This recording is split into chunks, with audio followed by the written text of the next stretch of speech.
generála doktora Igora Čombora. Pán primátor, vítajte. Ďakujem pekne za privítanie. Môžem vám gratulovať k vynikajúcemu priebehu tejto športovej akcie. V našom meste prebieha aj druhá akcia, ktorá bola včera, Mildeho memoriál v stolnom tenise v našej koniarni, čo bol už 52. ročník, vy ste 6. ročník, takže vám gratulujem a zatiaľ vám odovzdávam slovo. Veľmi pekne ďakujem, pán primátor. O chvíľočku budete mať štartovnú pištol a vydáte na trať pretekárov, ktorí budú súťažiť v rámci 6. ročníka ružomberských schodov na trati 2200 metrov, keď budú absolvovať 3 zjazdy a 1 výšľap po schodoch. Pán primátor, čo poviete na takú trať?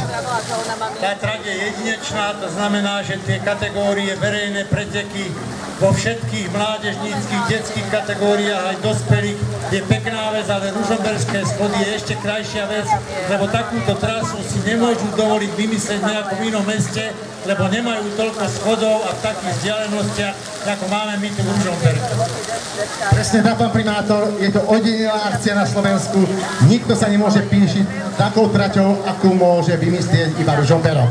Takže o chvíľočku poprosíme a budeme štartovať. Poprosíme pretekárov, aby sa premiestnili do priestoru štartu. Takisto poprosíme aj pána primátora, aby sa premiestnil do priestorov štartu, pretože bude to práve on,